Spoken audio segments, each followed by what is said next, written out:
Hello everyone, my self Dev Dubey. Friends, आज हम इस वीडियो में समझेंगे इजेक्टमेंट, यानी किसी भी टेन्योर होल्डर का किस प्रकार से इजेक्टमेंट हो सकता है। कैसे किसी टेन्योर होल्डर को उसकी ज़मीन से बेदखल किया जा सकता है, निकाला जा सकता है लीगल वे में। आप जानते हैं टेन्योर होल्डर चार तरह के होते हैं: bhumidhar with transferable right, bhumidhar with non transferable right, asami और गवर्नमेंट लेसी। ये जो चार तरह के टेन्योर होल्डर होते हैं, इनको किस तरीके से निकाला जा सकता है, ये सारा जो प्रोविजन दिया गया है यूपी रेवेन्यू कोड 2006 के अंतर्गत, ये डील होता है टॉपिक इजेक्टमेंट के अंतर्गत। लेकिन जो सेक्शन 130 से लेकर 137 है, जो हम आज इस वीडियो में डिस्कस करने जा रहे हैं, वो डील करता है इजेक्टमेंट ऑफ असामी, यानी किसी असामी को कैसे निकाला जा सकता है। और जो गवर्नमेंट लेसी का इजेक्टमेंट है, वो हमने पहले ही ऑलरेडी एक वीडियो में डिस्कस कर लिया है, गवर्नमेंट लेसी वाले वीडियो में, कि किस तरीके से गवर्नमेंट लेसी को निकाला जा सकता है, इजेक्ट किया जा सकता है। तो गवर्नमेंट लेसी वाला अगर आपने वीडियो नहीं देखा तो आप वो वीडियो देखिए। उसमें सेक्शन 149 के अंतर्गत हमने ये डिस्कस किया था किस तरीके से किसी गवर्नमेंट लेसी का इजेक्टमेंट हो सकता है, किस तरीके से किसी गवर्नमेंट लेसी को इजेक्ट किया जा सकता है, और क्या ग्राउंड्स होते हैं जिसके बेसिस पर इजेक्टमेंट होता है। तो इस वीडियो में हम समझेंगे भूमिधर और असामी के इजेक्टमेंट के बारे में। तो सबसे पहले सेक्शन 130 जो है यूपी रेवेन्यू कोड 2006 का, वो बताता है कि bhumidhar shall not be liable for ejectment, यानी भूमिधर का, चाहे वो भूमिधर विद ट्रांसफरेबल राइट हो या भूमिधर विद नॉन ट्रांसफरेबल राइट, उसका इजेक्टमेंट नहीं हो सकता। यानी इजेक्टमेंट किसका होगा तब? तो इजेक्टमेंट भूमिधर का नहीं हो सकता, तो सिर्फ असामी का और गवर्नमेंट लेसी का होगा। गवर्नमेंट लेसी का सेक्शन 149 के अंतर्गत, असामी का सेक्शन 131 से 137 के अंतर्गत। ये प्रोविजन करता है सेक्शन 130 कि कोई भी इजेक्टमेंट सिर्फ गवर्नमेंट लेसी का हो सकता है और असामी का हो सकता है, भूमिधर का नहीं हो सकता किसी भी कारण से। यानी अगर भूमिधर कोई लैंड हेल्ड कर रहा है तो उसका इजेक्टमेंट नहीं होगा। लेकिन अगर ऐसा कोई प्रोविजन इस पर्टिकुलर यूपी रेवेन्यू कोड में दे दिया गया है, या फिर कोई ऐसा प्रोविजन किसी अदर लॉ में है, तो इन दोनों केसेस में, यानी कोड में होने पर और लॉ अदर लॉ में होने पर, उसका इजेक्टमेंट हो सकता है। यानी अगर कोई अदर लॉ बना है कि ऐसा इजेक्टमेंट किया जा सकता, तो किया जा सकता है। इस कोड में कहा गया इजेक्टमेंट हो सकता है भूमिधर का, तो हो सकता है। लेकिन अगर नहीं कहा गया कहीं किसी दूसरे प्रोविजन में, तो भूमिधर का इजेक्टमेंट नहीं हो सकता। जनरली आप समझ लीजिए भूमिधर का कभी भी इजेक्टमेंट नहीं होता, चाहे वो कोई भी तरह का भूमिधर हो, ट्रांसफरेबल राइट वाला या नॉन ट्रांसफरेबल राइट वाला, उनका इजेक्टमेंट नहीं होता।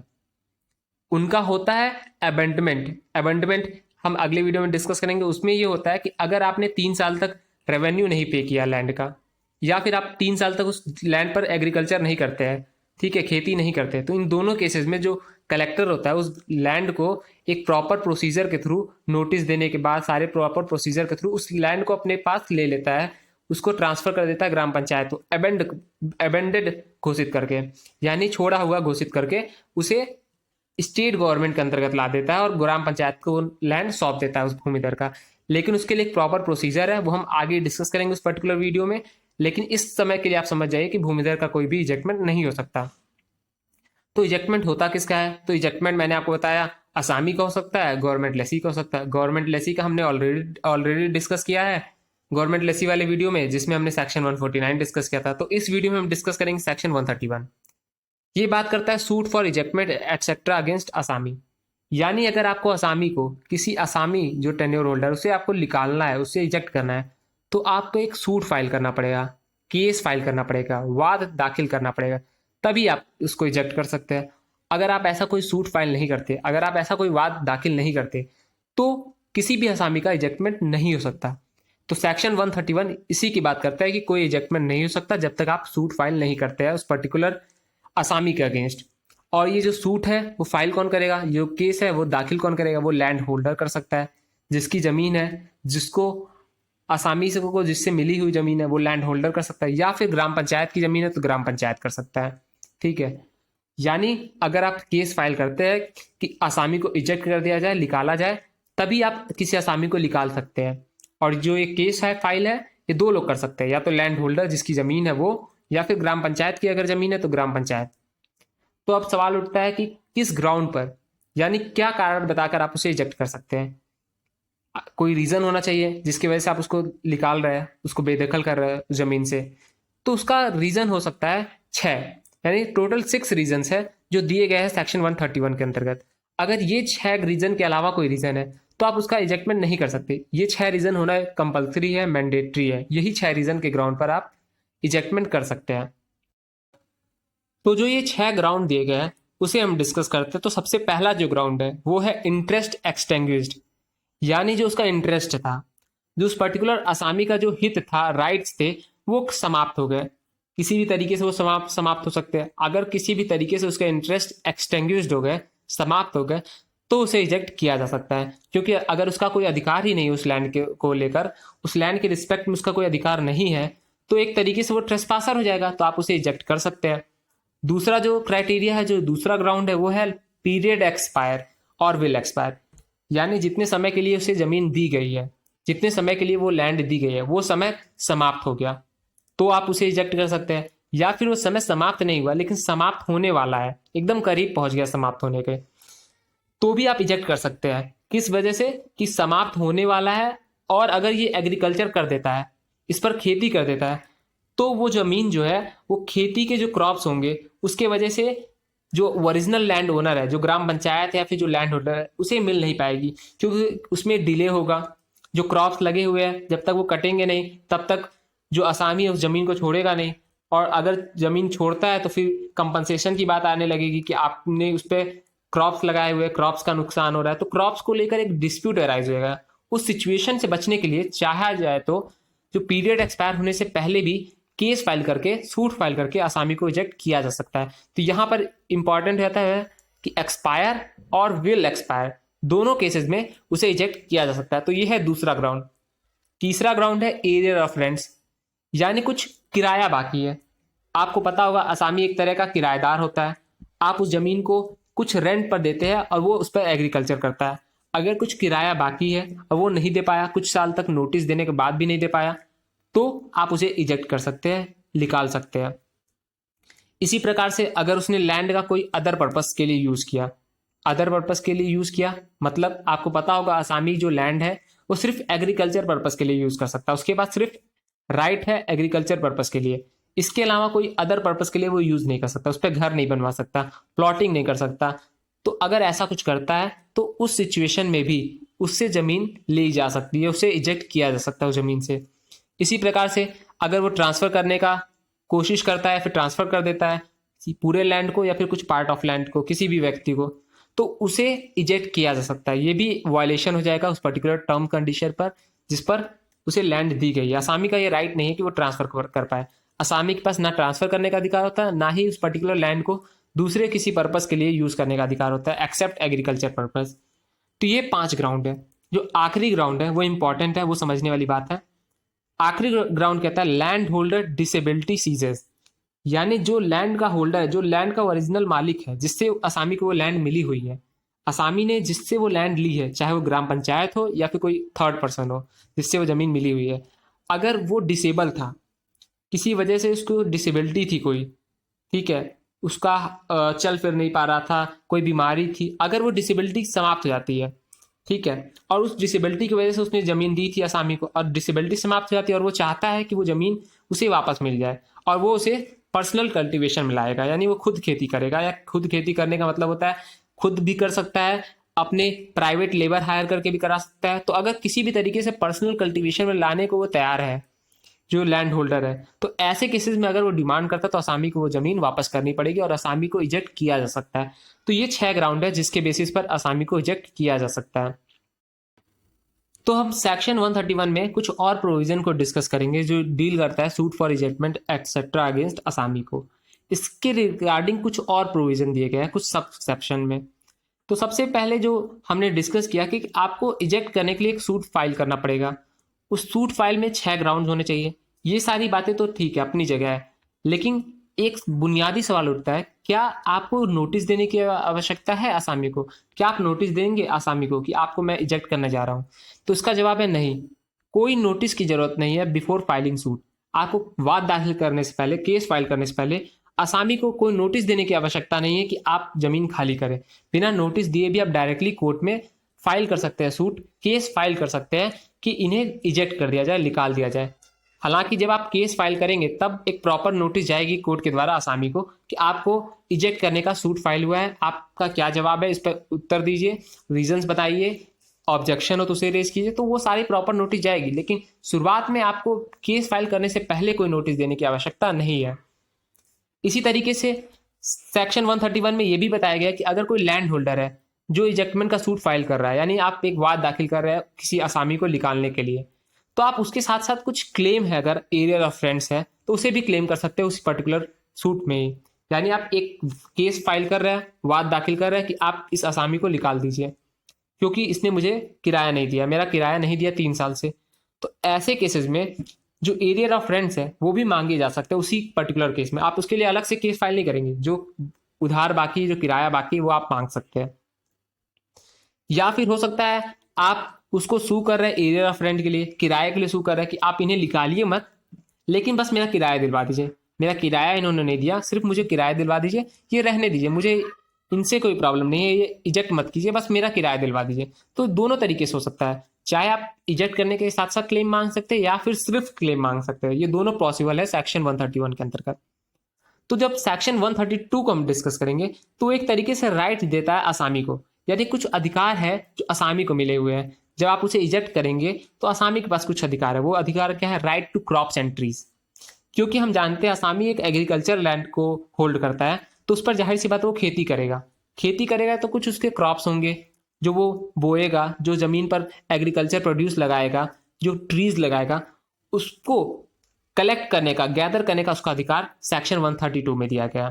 तो अगर कोई आसामी जब निकाला जा रहा है उसे, तो अगर निकाला जा रहा है और उसने कुछ जमीन पर खेती कर रखी है, कुछ फसल बो रखा है, ठीक है, कुछ पेड़ लगा रखे हैं, तो जब उसे निकाला जाता है, जब आसामी को इजेक्ट किया जाता है और उसने वो फसल को काट नहीं पाया, वो अनगैदर्ड है यानी कलेक्ट नहीं कर पाया उस पर्टिकुलर क्रॉप्स को, या फिर जो ट्रीज है वो पर्टिकुलर लैंड पे प्रेजेंट है, तो ऐसे सिचुएशन में क्योंकि उसका हित है उस जमीन को लेकर, क्योंकि उसका क्रॉप्स लगे हुए हैं, आपने जून में समझ लिए कुछ कल्टीवेशन कर दिया, नवंबर में आपको निकाला जा रहा है, अभी आपने वो जो हार्वेस्टिंग है वो नहीं कर पाए, आप उस फसल को काट नहीं पाए, तो क्या उससे पहले अगर आपको निकाल दिया जाए आपको नुकसान होगा? बिल्कुल नुकसान होगा।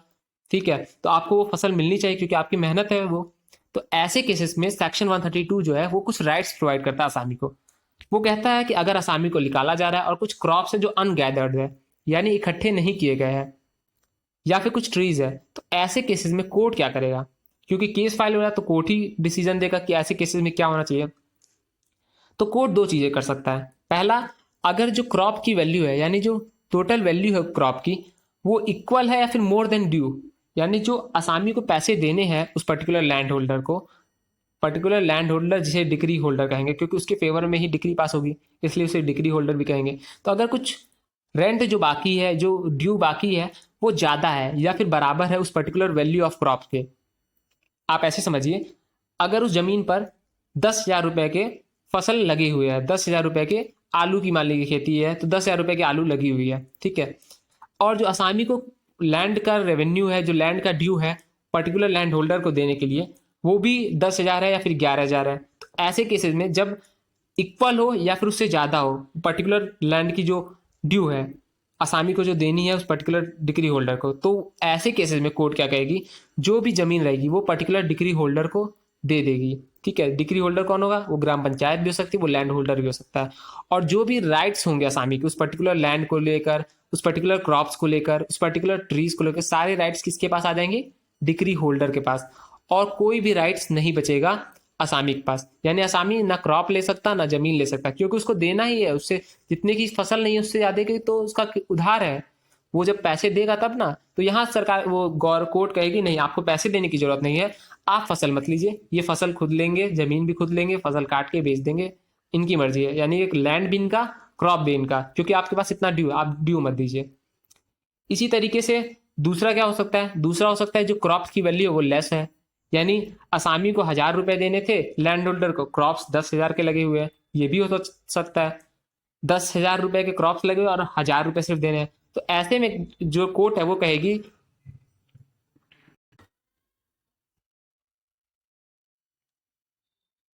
ऐसे में जो कोर्ट है वो ये कहेगी कि देखिए, जो डिक्री होल्डर है उसके पास पैसे ज़्यादा बचे चाहिए, ठीक है, तो जो भी डिफरेंस है उस पर्टिकुलर अमाउंट का डिफरेंस है, क्योंकि उसे कम पैसे चाहिए और फसल ज़्यादा की है, तो जो भी डिफरेंस आ रहा है, 9,000 रुपये डिफरेंस आ रहा है, 10,000 की फसल लगी हुई है, 1,000 रुपये उधार है आपका, तो 9,000 रुपये का डिफरेंस है, तो डिग्री होल्डर जो है, लैंड ओनर जो है, वो उस पर्टिकुलर असामी को 9,000 रुपये दे दे, ठीक है, तो 9,000 रुपये दे दे, ये एक सिचुएशन हो सकती है, ठीक है। तो अगर वो 9,000 रुपये दे देता है, एग्री कर जाता है कि ठीक है कोई दिक्कत नहीं है, मैं असामी को 9,000 रुपये दे दूंगा, जो डिफरेंस है वो मैं दे दूंगा, तो ऐसे केसेस में जो भी लैंड होगा, उसके साथ क्रॉप्स होगा, ट्रीज होगा, सभी कुछ उस पर्टिकुलर लैंड ओनर का हो जाएगा, डिग्री होल्डर का हो जाएगा। ग्राम पंचायत है तो ग्राम पंचायत का, लैंड होल्डर है तो लैंड होल्डर का, तो सभी राइट्स जो भी है क्रॉप्स के या ट्रीज के, वो सभी उस डिग्री होल्डर को हो जाएगा। तो पहले वाले केस में भी डिग्री होल्डर को सारे लैंड्स मिल जा रही है जब ड्यू ज्यादा है, जब ड्यू कम है तब भी डिग्री होल्डर को सारे लैंड्स क्रॉप्स मिल जा रही है, और कोई भी राइट आसामी का दोनों केसेस में नहीं है। लेकिन दूसरे वाले केस में ये हो रहा है कि जो ड्यू डिफरेंस है, जो अमाउंट का डिफरेंस है, जो फर्क है रुपए में, वो डिग्री होल्डर पे कर रहा है असामी को, तो ये फर्क है सेकंड वाले केस में। एक सिचुएशन और अराइज हो सकती है यहाँ पर, वो क्या है, वो ये है कि अगर कोई डिग्री होल्डर ये कहता है कि मैं कोई पैसे नहीं पे करने वाला हूँ असामी को, यानी कोई डिफरेंसेस मैं पे नहीं करूंगा, ठीक है, ये भी हो सकता है कि डिग्री होल्डर कहे कि मैं 1 रुपए भी असामी को नहीं पे करूंगा। उसने मेरी जमीन यूज की, मैंने उसको लॉफुली निकाला, तो मैं उसे कोई अमाउंट क्यों पे करूं, चाहे उसका फसल 1,000 रुपये का हो या 10,000 रुपये का, इससे मुझे कोई मतलब नहीं। वो मेरी जमीन खाली करके दे, वो फसल सारे काट के ले जाए, उससे मुझे कोई प्रॉब्लम नहीं, लेकिन मेरी जमीन खाली करके दे। तो कोर्ट कहेगी कोई दिक्कत नहीं, आपकी बात मैं मान लेता हूं, लेकिन उस समय डिग्री होल्डर को कुछ अधिकार देने पड़ेंगे असामी को कुछ अधिकार देने पड़ेंगे। किस तरीके से अधिकार, ये अधिकार कि वो जो क्रॉप्स लगे हुए हैं, जो फसल लगी हुई है या फिर वृक्ष लगा हुआ है, तो वो वृक्ष या फसल को कलेक्ट कर सके, गैदर कर सके, रिमूव कर सके, मतलब एक तरीके से डिस्पोज ऑफ करने का अधिकार। उस जो फसल लगी हुई उसे इकट्ठा करना, उसको हटाना, यूज करना, सभी अधिकार आपको देने पड़ेंगे उस पर्टिकुलर क्रॉप और ट्री के रिस्पेक्ट में, या फिर अगर कोई ट्री का फ्रूट्स है तो उसके रिस्पेक्ट में, जब तक कि वो क्रॉप जो है, जो फसल है या फिर जो ट्री है, वो गैदर नहीं की जा सकती, डाई नहीं हो जाती और कट डाउन नहीं हो जाती, जब तक सूख नहीं जाती, काट नहीं ली जाती और गैदर नहीं की जाती, तब तक आपको ये सारे अधिकार देने पड़ेंगे। जब एक बार वो सूख जाता है, कलेक्ट हो जाता है या फिर कट डाउन हो जाता है, तो उसके बाद आपको अधिकार देने की जरूरत नहीं, लेकिन उस पर्टिकुलर समय के लिए 1 महीना 2 महीना आपको वो समय देना पड़ेगा असामी को, कि वो सभी चीजों को कलेक्ट कर पाए अपने, ठीक है। तो अब आप ये पूछेंगे कि अगर जो डिग्री होल्डर है उसने जमीन लॉफुली थी, जमीन लॉफुली एक सूट फाइल करके लिया, तो फिर उसे ये एक्स्ट्रा समय क्यों दे असामी को, या फिर एक्स्ट्रा राइट्स क्यों दे उस पर्टिकुलर क्रॉप्स को गैदर करने को, रिमूव करने को। तो जाहिर सी बात वहां पे दोनों का इंटरेस्ट है, क्यों देना चाहिए, तो बिना नुकसान होगा उसका, जो डिग्री होल्डर होगा उसको नुकसान होगा, ग्राम पंचायत है तो ग्राम पंचायत को नुकसान है, लैंड होल्डर है तो लैंड होल्डर को नुकसान है। तो सेक्शन 132 इसका भी जवाब देता है, वो ये कहता है कि आपको वो जो अधिकार दे रहे हैं, आप जो राइट्स दे रहे हैं उस पर्टिकुलर असामी को, वो सब कुछ कलेक्ट करने के लिए, उसके लिए आपको कंपनसेशन दिया जाएगा, असामी आपको कुछ रुपए कंपनसेट करेगा, और ये जो कंपनसेशन का अमाउंट है ये कोर्ट फिक्स करेगा कि वो कितना रुपए असामी आपको देगा उस पर्टिकुलर क्रॉप को या ट्रीज को कलेक्ट करने के लिए, गैदर करने के लिए। हालांकि वो फसल उसी का है, लेकिन कलेक्ट आपके लैंड को यूज करके कर रहा है, इसलिए उस पर्टिकुलर लैंड को यूज करने के लिए या फिर ऑक्यूपाई जितने दिन के लिए करेगा उसके लिए जो भी कंपनसेशन होगा वो आपको पे किया जाएगा, ठीक है। तो यहाँ पर सेक्शन 132 दोनों इंटरेस्ट, लैंड होल्डर का और असामी का इंटरेस्ट बैलेंस करने की कोशिश करता है कि दोनों पक्ष में से किसी को भी नुकसान ना हो। सेक्शन 132 जो है वो असामी को राइट्स देता है। सेक्शन 132 का सब सेक्शन 2 है, ये बात करता है कि अगर जो वैल्यू को लेकर कोई डिस्प्यूट हो जाता है कि कितने रुपए का फसल लगा हुआ है, इसको लेकर मतभेद हो जाता है, तो जो भी कोर्ट डिसाइड करेगी, अगर कोर्ट में एप्लीकेशन आता है कि आप डिटरमाइन कीजिए, तो कोर्ट डिसाइड करेगी कितना वैल्यू होगा उस पर्टिकुलर क्रॉप का या फिर ट्री का, ठीक है। तो ये बात करता है सेक्शन 132।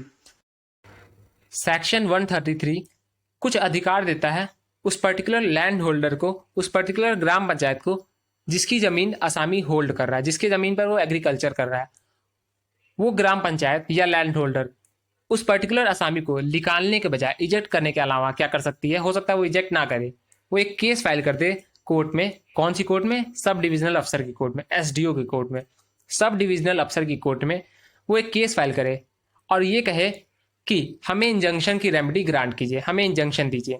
इंजंक्शन किस लिए? इंजंक्शन का मतलब होता है रोक लगा देना, ठीक है। कोर्ट किसी थर्ड पर्सन की, किसी दूसरे पार्टी की किसी कुछ एक्टिविटीज पर रोक लगा देती है, इंजंक्शन ग्रांट कर देती है, ठीक है। तो इंजंक्शन की रेमेडी मांग सकता है कि जो आसामी है वो कुछ अनऑथराइज्ड यूज कर रहा है, हमारे लैंड का कुछ अनऑथराइज्ड यूज कर रहा है, उसे रोका जाए। या फिर हो सकता है जो आसामी है वो उसकी जमीन का वेस्ट कर रहा है, फिर डैमेज कॉज कर रहा है, तो उस डैमेज कॉज करने से रोका जाए उसे, उस पर्टिकुलर आसामी को। ये कर सकता है ग्राम पंचायत या लैंड होल्डर, सेक्शन 133 के अंतर्गत। या हो सकता है ये कहे कि इंजंक्शन के साथ साथ हमें कंपनसेशन भी दीजिए, जो उसने अनऑथराइज्ड यूज किया, जो उसने हमारे जमीन पर नुकसान पहुंचाया, डैमेज कॉज किया, उसके लिए हमें कंपनसेशन भी दीजिए। या और दोनों चीज हो सकता है कि रिपेयर का भी बात कहे कि आप सिर्फ इंजंक्शन मत ग्रांट कीजिए, कंपनसेशन भी दीजिए, और उससे कहिए कि हमें डैमेजेस जो हुए हैं उसे रिपेयर करके दे। यानी लैंड में अगर बाउंड्री वॉल थी, उसने बाउंड्री वॉल तोड़ दी, तो बाउंड्री वॉल को रिपेयर करा के हमें दे, ठीक है। तो तीनों रेमेडी उसके पास, इंजंक्शन भी मांग सकता है, कंपनसेशन भी मांग सकता है, रिपेयर भी कराने को बोल सकता है। तो ये जो सारी रेमेडीज मिली हुई है, ये किसको मिली हुई है? ग्राम पंचायत या लैंड होल्डर को, इन रिस्पेक्ट ऑफ आसामी। अब हम डिस्कस करते हैं सेक्शन 134, जो बात करता है ejectment of a person occupying without title, यानी ऐसे व्यक्तियों को निकाला जाना, ऐसे व्यक्तियों को बेदखल करना जिसके पास कोई टाइटल नहीं है। यानी वो क्या है? ट्रेसपासर है। उन्होंने किसी जमीन पर कब्जा कर लिया है, पोजीशन ले लिया है। किस तरीके से? हो सकता है उन्होंने किसी से वो जमीन ले ली हो या फिर रिटेन किया हो पोजीशन। वो जमीन किसकी है? आसामी की है या भूमिधर की है, लेकिन वो जो जमीन ली गई है वो विदाउट कंसेंट ली गई है। यानी ना आपके पास कोई टाइटल है, ना आपके पास कोई ओनरशिप है। आपने वो जमीन किसी भूमिधर आसामी से ले ली है बिना उसके कंसेंट के, ठीक है। फोर्स के थ्रू, कंपल्सन के थ्रू, कोर्सन के थ्रू आपने किसी भी तरीके से उस जमीन को ले ली है भूमिधर और आसामी से। यानी जो आपका पोजीशन वो क्या है? अनलॉफुल है, नॉट अकॉर्डिंग टू लॉ है। ना ही इस कोड में आपको राइट्स दिए गए हैं, ना ही किसी अदर लॉ में ऐसे राइट्स दिए गए, और आपने वो पोजीशन ले लिया उस पर्टिकुलर लैंड का। तो ऐसे सब व्यक्तियों का इजेक्टमेंट हो सकता है, ठीक है। और उनसे डैमेजेस भी मांगे जाएंगे। यहाँ पर शैल शब्द का यूज है। आपसे इजेक्टमेंट तो होगा ही होगा, साथ में डैमेजेस कंपलसरी रूप से मांगे जाएंगे कि आपने पोजीशन कैसे ले लिया। आपने लिया है तो आप डैमेजेस पे कीजिए, कंपनसेशन पे कीजिए, ठीक है। और ऐसे केसेस में जब आप केस फाइल करेंगे, सूट फाइल करेंगे सब डिविजनल अफसर के पास, तो जो स्टेट गवर्नमेंट होगी और ग्राम पंचायत होगी वो नेसेसरी पार्टी होगी, यानी आपको उसको पार्टी बनाना कंपलसरी होगा। यही एक इंपॉर्टेंट पार्टी होगी। और जो दूसरा पार्टी होगा वो कौन होगा? वो जो पर्सन, जो ट्रेसपासर है, जिसने उस पर्टिकुलर लैंड पर पोजीशन लिया है। अब सेक्शन 136 क्या बात करता है? सेक्शन 136 बताता है कि अगर कोई ग्राम पंचायत की लैंड है, ग्राम पंचायत की कोई लैंड है, और उस पर किसी ट्रेसपासर ने जमीन पर कब्जा कर लिया है, कोई ट्रेसपासर है उस जमीन पर आ गया है, तो उसको कैसे बेदखल किया जा सकता है, इजेक्ट किया जा सकता है, निकाला जा सकता है? तो सब डिविजनल जो अफसर होगा वो खुद से, ठीक है, ठीक है, क्योंकि सब जो ग्राम पंचायत की लैंड होती है एक तरीके से स्टेट गवर्नमेंट की लैंड है, तो ग्राम पंचायत की जो लैंड है उस केस में सब डिविजनल अफसर खुद से, या फिर अगर ग्राम पंचायत एप्लीकेशन डाले या फिर कोई अदर लोकल अथॉरिटी एप्लीकेशन दे सब डिविजनल अफसर के पास कि ऐसे व्यक्ति ने ट्रेसपास किया हमारे लैंड पर और हमारे लैंड पर पोजीशन ले लिया है, तो ऐसे केसेस में सब डिविजनल अफसर उस व्यक्ति को, ट्रेसपासर को निकाल सकता है और डैमेजेस पे कर सकता है। यानी पिछले वाले सेक्शन में ट्रेसपासर को निकाला जा सकता था, डैमेजेस मांगे जा सकते थे, लेकिन वो कौन से? भूमिधर और आसामी की जमीन पर कब्जा हुआ है। लेकिन इस बार किसकी जमीन पर कब्जा हुआ है? इस बार जमीन पर कब्जा हुआ है ट्रेसपासर के द्वारा ग्राम पंचायत की लैंड पर। तो दोनों केसेस में उसे निकाल कर डैमेजेस मांगे जा सकते हैं, लेकिन कोई भी इविक्शन नहीं होगा विदाउट हियरिंग, यानी नेचुरल जस्टिस के प्रिंसिपल को फॉलो किया जाएगा। आपको अधिकार देना पड़ेगा कि जो अदर पार्टी वो आए सब डिविजनल अफसर की कोर्ट में अपनी बातें रखे और अपने आर्ग्यूमेंट्स रखे कि क्यों उसने जमीन पर पोजीशन लिया है, ठीक है। उसको सुनने के बाद ही आप कोई ऑर्डर पास करेंगे। और अगर वो व्यक्ति नहीं निकलता, वो व्यक्ति ऑर्डर के बाद भी, सब डिविजनल अफसर के कहने के बाद भी नहीं जमीन खाली करता, तो चाहे तो सब डिविजनल अफसर फोर्स का भी इस्तेमाल कर सकता है, यानी हल्का बल प्रयोग कर सकता है, पुलिस का सहायता ले सकता है या फिर किसी अदर इंस्टीट्यूशन का सहायता ले सकता है। सेक्शन 137 जो आखिरी सेक्शन है इजेक्टमेंट टॉपिक में, वो रेमेडीज की बात करता है कि आपको क्या रेमेडीज होंगी अगर आपका रॉन्गफुल इजेक्टमेंट हो गया, आपको गलत तरीके से निकाल दिया गया आपके जमीन से। तो ऐसे केसेस में अगर असामी को इजेक्ट किया गया है या फिर इजेक्ट करने जाने को धमकाया जा रहा है कि आपको इजेक्ट किया जाएगा, ठीक है, दोनों केस है। इजेक्ट या तो कर दिया गया है या फिर धमकी दिया जा रहा है कि आपको इजेक्ट किया जाएगा, यानी डराया जा रहा है उसे, या फिर हो सकता है उसे पोजीशन लेने से रोका जा रहा हो। 3 बातें हैं, इजेक्ट कर दिया गया, निकाल दिया गया। दूसरी बात, डराया जा रहा है कि आपको निकाल दिया जाएगा, ठीक है, दोनों अलग चीज़ है, डराना अलग चीज़ है और निकाल देना अलग चीज़ है, ठीक है। और तीसरी बात, उसे पोजीशन लेने से रोका जा रहा है, यानी वो जब अपनी ज़मीन पर खेती करने की कोशिश कर रहा है तो आप उसे रोक रहे हैं कि आप नहीं कर सकते। तो ऐसे केसेस में वो अपने लैंड का इंजॉयमेंट नहीं कर सकता, लैंड का यूज़ नहीं कर सकता। तो ये जो होगा एक तरीके से रॉन्ग हो जाएगा, और इसके लिए वो पर्टिकुलर आसामी उस पर्सन को जो उसे इजेक्ट कर रहा है, या फिर जो व्यक्ति ने ऐसा करने की कोशिश की है, ट्राई कर रहा है कि उस व्यक्ति को इजेक्ट कर दे, या फिर जिसने उसे पोजीशन नहीं दिया है, इन तीनों व्यक्तियों में से जो भी व्यक्ति है उसके खिलाफ एक वाद दाखिल करेगा, सूट फाइल करेगा, और उसके साथ क्या करेगा, पोजीशन मांगेगा कोर्ट से और कंपनसेशन मांगेगा। यानी पोजीशन भी मांगेगा कि मुझे पोजीशन दीजिए, और कंपनसेशन भी मांगेगा कि मुझे कंपनसेशन दीजिए। लेकिन अगर कोर्ट डिग्री ऐसी पास करती है जिसमें सिर्फ कंपनसेशन दिया जाता है, ओनली कंपनसेशन दिया जाता है फॉर रॉन्गफुल डिस्पोजिशन, आपको रॉन्गफुल डिस्पोजेस कर दिया गया, इसके लिए सिर्फ कंपनसेशन दिया जा रहा है, वहां पर आपको पोजीशन नहीं दिया जा रहा है, सेकेंड चीज, पहली चीज नहीं दी जा रही, सेकेंड चीज दी जा रही है, तो ऐसे केसेस में क्या होगा, आपको जो कंपनसेशन मिलेगा वो पूरे समय के लिए मिलेगा। जितने समय के लिए आपको लैंड मिली हुई थी उतने समय के लिए, जो बाकी समय है, आपको 40 साल के लिए लैंड मिली हुई थी, 10 साल आपने खेती की, 11वें साल आपको रोका गया, तो आपके बचे हुए 30 साल के लिए आपको कंपनसेशन दिया जाएगा। ये बात करता है सेक्शन 137।